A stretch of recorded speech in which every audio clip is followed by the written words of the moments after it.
भेको हलवायाच्या बिराडी मंडळी जमतायत उद्या. सगळी व्यवस्था झाली आहे. आणि हो, त्या भेकोचा एक नातेवाईक मथुरेहून आलाय. भान बोलवायच्या कामात कमालीचा पारंगत आहे म्हणे. त्यासाठी मथुरेचा माणूस कशाला हवा? वसईचा हा महादेव शास्त्री सुद्धा असं काही रसायन घोटवू शकतो की पिणाऱ्याला थेट कैलास पर्वतावर पोचल्यासारखं वाटलं पाहिजे. आमची सगळी जय्यत तयारी झाली आहे. अरे श्रीरंगराव, तुम्ही आता इथे कुठे? पंतांकडे थोडं काम होतं. तुमची कसली तयारी चालली? स्वर्गात जायची. म्हणजे? आम्ही उद्या स्वर्गात जाणार आहोत. येताय? स्वर्ग आहे कुठे तुमचा हा स्वर्ग? तो आपल्या आतमध्येच असतो आणि तो उघडा करून देणारे एक किल्ले असते. ती आम्हाला उद्या शोधायची आहे. तुम्ही काय बोलताय मला काही कळत नाही. आम्ही उद्या भांग पिणार आहोत. येणार आहात? भांग? नाही, नको. असे भूत बघितल्यासारखं काय घाबरताय श्रीरंगराव? तुम्ही ती तुमची साहेबाची पानसट दारू पिता. एकदा हा आमचा देशी दणका हाणून बघा.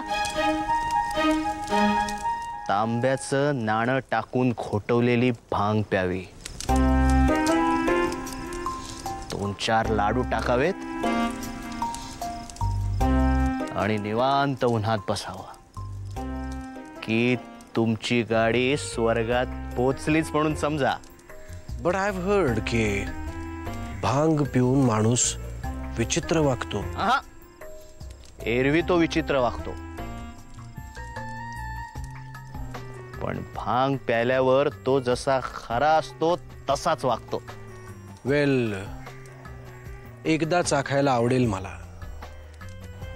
पण आणि ते पौष्टिक सुद्धा असते काय रे? ते ठीक आहे, पण जाऊ दे रे दाम्या. हे सगळे विलायती नाजूक प्रवृत्तीचे असतात. यांना नाही झेपायचा आपला मुलूक मैदानी दारू गोळा. काय श्रीरंगराव, बरोबर ना?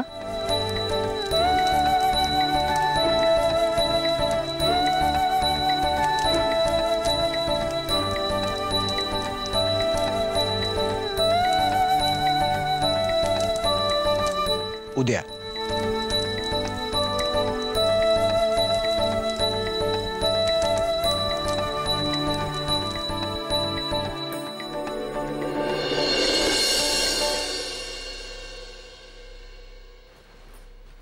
वासंती, आज वाड्यावर कसली एवढी वर्दळ आहे? हो, असं काय करताय? आज होळी नाही का आणि उद्या रंगपंचमी, म्हणून तर वाड्यात आज एवढा पुरणपोळ्यांचा घाट घातलाय. आज होळी आहे का? आमच्या नाही बुवा लक्षात आलं. अहो, यम्मी मावशींनी की नाही मला माझ घरातून हाकलून लावलं. त्यांनी पोळ्यांसाठी केलेलं पुरण मीच अर्ध खाऊन संपवीन म्हणून. हो का? मग कशा काय झाल्यात पुरणाच्या पोळ्या? स्वारीनी उद्या स्वतःच खाऊन ठरवावं. उद्याची वाट का पहा.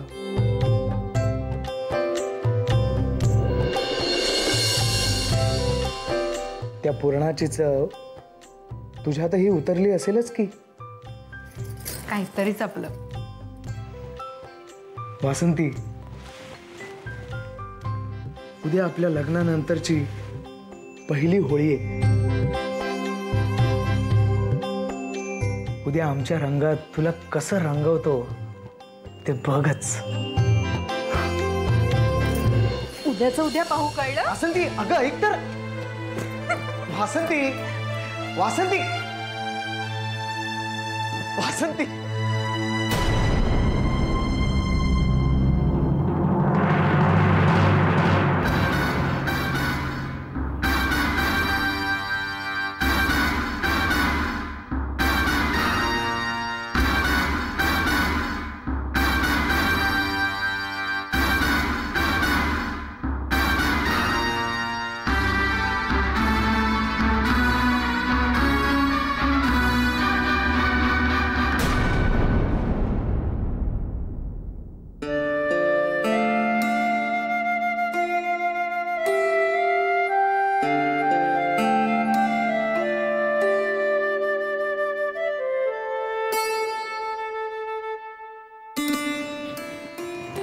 दिनू बाळा, कसा आहे आता पाय?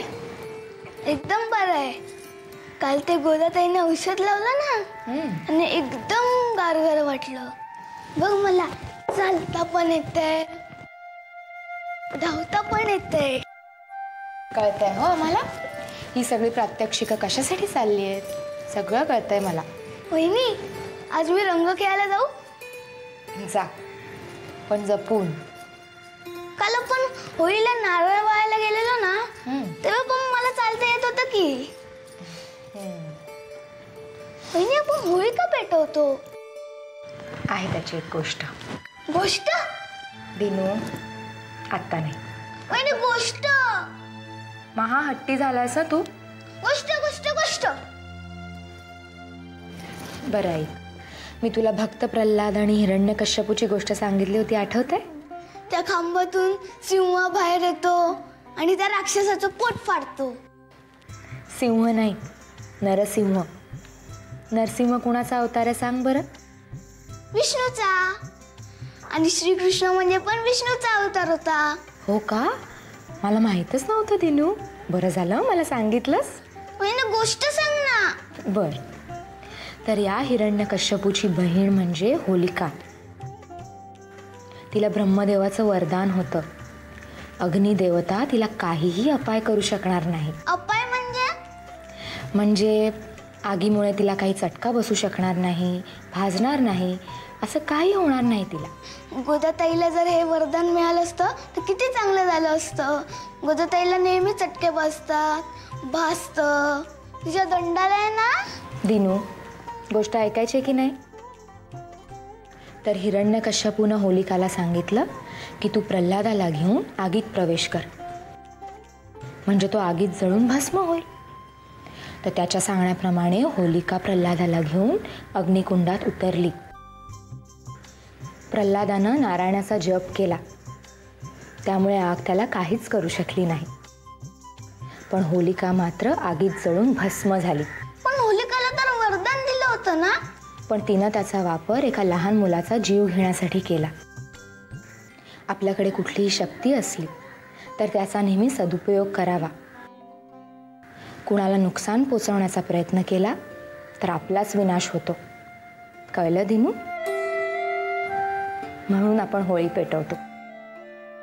आपण काल जो नारळ वाहिला त्याचा अर्थ असतो, हे होळी माता, माझ्या मनातल्या सगळ्या वाईट गोष्टी मी तुला अर्पण करतो. त्यांना भस्मसात कर आणि मला शुद्ध कर. म्हणजे वहिनी, मी पण शुद्ध आहे. मग आता मी रंग खेळायला जाऊ? जा, तुझ्यामुळे माझी पूजा खोळंबली इकडे.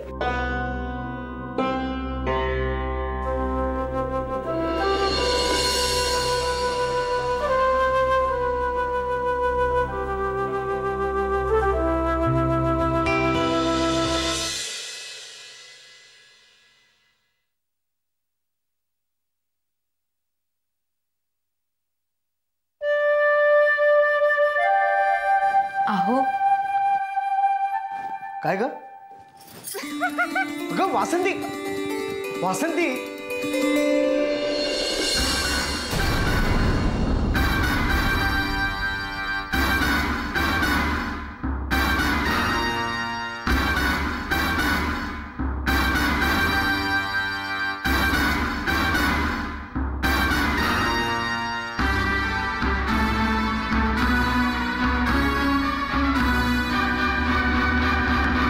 कालपासून पूर्णाचा खमंग वास सुटलाय वाड्यात.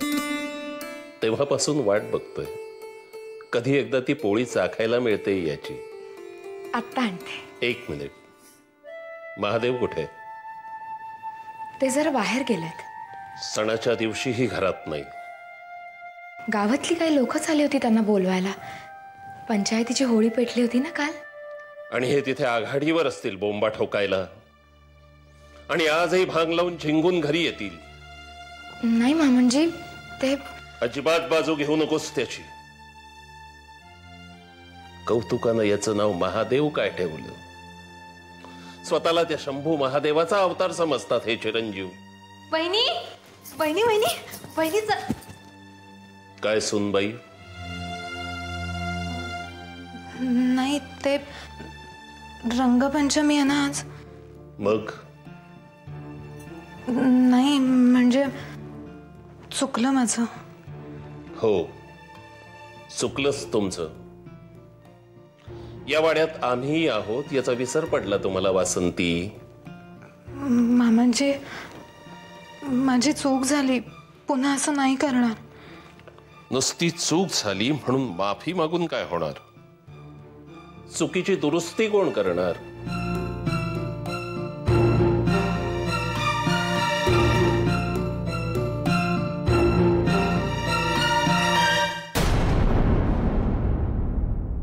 आज रंगपंचमी आहे ना, आम्हाला रंग कोण लावणार?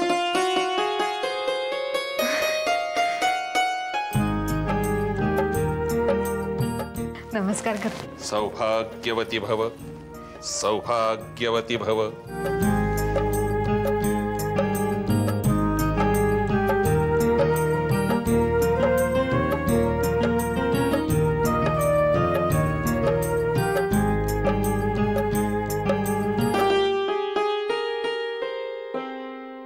यमी मावशी, आज रंगपंचमी आहे. बाई खबरदार जर का रंगाने हे स्वयंपाकर बरबटवलंच बघा तर मी तुला मी नाही रे बाहेर काही ऐकणार नाही, बाहेर काही निघ, ऐकूच बाहेर नाहीये, कारण आज रंगपंचमी आहे. मी नका बोलू काय उगाच. अहो त्यांना नका बोलवू, मी आज कुणाचंच ऐकणार नाही. तुम्हाला कोणी सोडवू शकत नाही माझ्या तावडीतून. मला रंग मी रंग नाही. लावणार. बाई, मी मला रंग लावणार. मी- परत काय हे वासंती, शोभतं का हे तुला? अजून यमी मावशीना रंग नाही लावला. अरे पार्वती नको नको नको. तुला हसायला काय झालं ग दात काढून? अगं ए, तू कुठे निघालीस? मी आलोच. नाही नाही, आधी हिला रंग लावा. मगापासून दात काढून हसतीस ना? नाही, लावा, मला लावा नको. रंग तिला. मला नग. तुला रंगांचा त्रास होतो का? नाही तसं नाही ताई, तुम्ही मालकीन बाई, सणासुदीच्या दिवशी तुमच्या माथे पाप नग. गोदा, आज सण कुठला आहे? काल होळी पेटली ना, त्यात जे काही वाईट होतं ते सगळं जळून राख झालं. आणि आज हे रंग, अगं हे निर्जीव रंगही एकमेकात मिसळतात. मग आपण तर सजीव माणसं आहोत ना. पण ताई, चल माझ्या बरोबर. कुठं? चल म्हणते ना.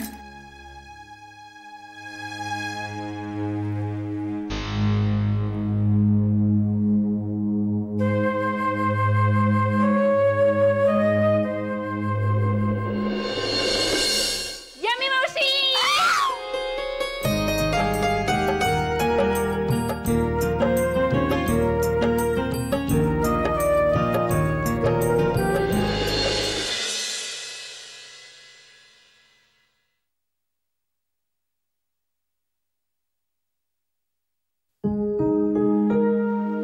भाऊजी, सदाशिवा,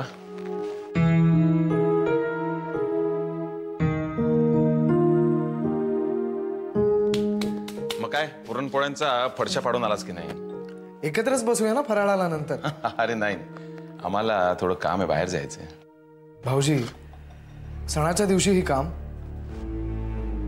हा बाबा, काय करणार, सगळ्यांचं नशीब तुझ्या महादेव दादासारखं नसतं.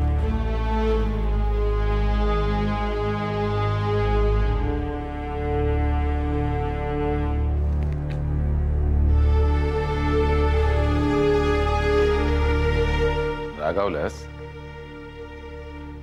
महादेव बद्दल बोललो म्हणून रागावलास? नाही तसं नाही, पण दादा कधी. बरं जाऊ दे रे. बरं सदाशिवा, मला सांग, लग्नानंतरची ही तुझी पहिलीच होळी ना? हो. अरे मग सूनबाईंसाठी काही भेटवस्तू आणलीस की नाही? तर मग हार करायला टाकला होता सोनाराकडे, बर, पण अजूनही तयार होऊन आलेला नाहीये. बहुधा होळीची भेटवस्तू पाडव्यालाच द्यावी लागणार आहे. बरं झालं सदाशिव तू आलास. म्हटलं तुझ्याही कानावर घालून ठेवावं. सोपान होता रे आमच्याकडे. आम्हाला म्हणत होता आम्ही काही नोकर माणसं भांग बनवण्याचा बेत करतो. आपल्या वाड्याच्या मागे तो ओसाड भाग आहे ना, तिथे बसायचं म्हणत होते. म्हटलं बसा. शेवटी काय आहे, त्यांना सुद्धा हा एकच दिवस मिळतो ना. आपण आम्ही त्यांना तशी ताकीद देऊन ठेवलेली आहे. वाड्यावरच्या कुठल्याही माणसाला याचा त्रास होता कामा नये. ही गोष्ट आम्ही पंतांना सांगू शकत नाही ना, पण शास्त्री कुटुंबातल्या कोणाला तरी माहिती असावं म्हणून सांगितलं. नाही तर मग मालकापासून लपून ठेवल्यासारखं होतं.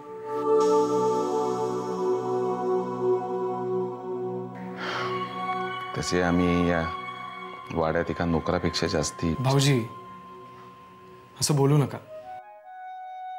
तुम्हाला पूर्ण अधिकार आहेत.